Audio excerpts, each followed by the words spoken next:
warahmatullahi wabarakatuh. Perkenalkan, nama saya Alia Masito dengan NIM A1C4190012 dari kelas reguler B Pendidikan Biologi 2019.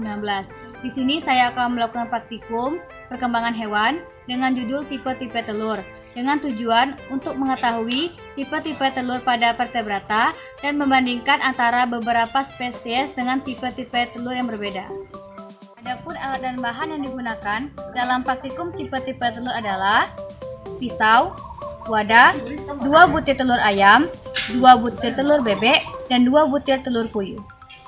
Telur adalah sebuah zigot yang dihasilkan melalui fertilisasi dari sel telur yang berfungsi untuk memelihara dan menjaga embrio.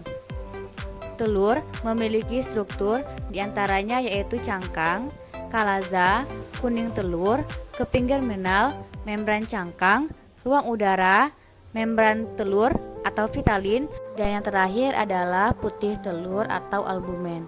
Cangkang telur berfungsi menjadi pelindung utama telur. Bagian ini memiliki pori-pori untuk menjadi tempat keluar masuknya udara. Membran cangkang merupakan selaput tipis di dalam cangkang telur.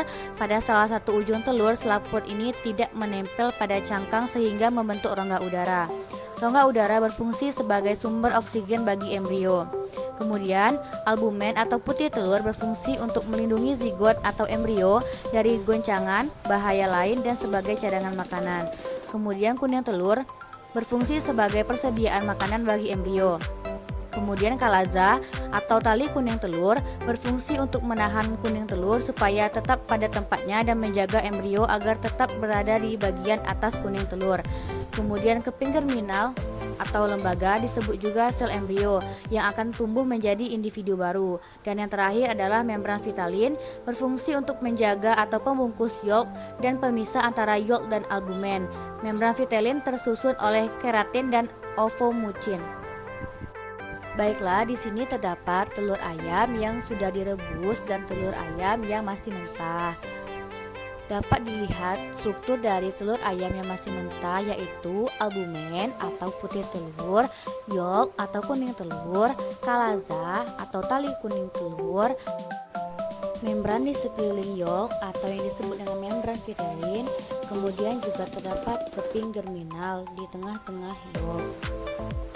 Nah, pada telur yang sudah direbus, yang terlihat hanya albumen atau putih telur, yolk atau kuning telur, dan rongga udara, serta cangkang dan kutikula atau membran cangkang. Membran cangkang adalah selaput tipis yang terdapat setelah cangkang telur. Dan pada telur yang sudah direbus, sudah tidak terdapat lagi kalaza dan juga membran vitalin. Telur yang kedua adalah telur bebek. Di sini terdapat telur bebek yang sudah direbus dan telur bebek yang masih mentah.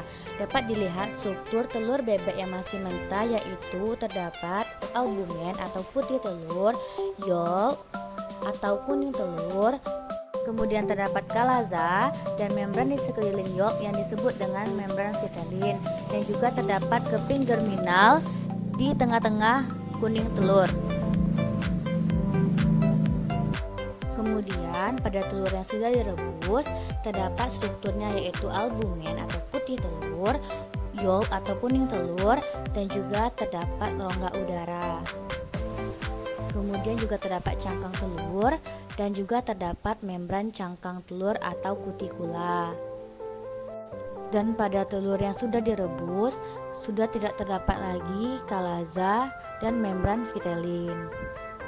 Dan telur yang terakhir adalah telur puyuh yang masih mentah dan telur puyuh yang sudah direbus. Pada telur puyuh yang masih mentah dapat kita lihat strukturnya yaitu albumen atau putih telur, yolk atau kuning telur, dan juga terdapat kalaza atau tali kuning telur, dan terdapat juga keping germinal di tengah-tengah yolk, dan kemudian membran di sekeliling yolk yang disebut dengan membran vitalin. Pada telur yang sudah direbus terdapat struktur yang dapat kita lihat yaitu albumen atau putih telur, yolk atau kuning telur, sedikit rongga udara, cangkang telur, dan juga kutikula atau membran cangkang pada telur puyuh. Dan pada telur yang sudah direbus tidak terdapat lagi kalaza dan membran vitellin. Pada ketiga telur yang masih mentah dan yang sudah direbus terdapat kesamaan strukturnya, di mana telur yang masih mentah memiliki albumen atau putih telur, yolk atau kuning telur, keping lembaga, membran vitellin, dan juga terdapat kalaza. Sedangkan pada telur yang sudah direbus terdapat kesamaan, yaitu albumen atau putih telur, yolk atau kuning telur, rongga udara, dan juga cangkang telur dan kutikula atau membran cangkang.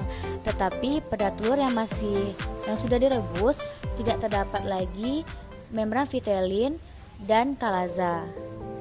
Baiklah, berdasarkan praktikum yang saya lakukan tentang tipe-tipe telur, kesimpulan yang didapatkan adalah berdasarkan penyebaran dan letak yolk termasuk ke dalam tipe centrolecital karena yolknya berada di tengah-tengah.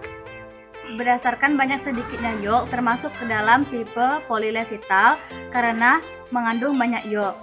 Sekian praktikum yang saya lakukan. Saya akhiri, wabillahi taufiq wal hidayah. Wassalamualaikum warahmatullahi wabarakatuh.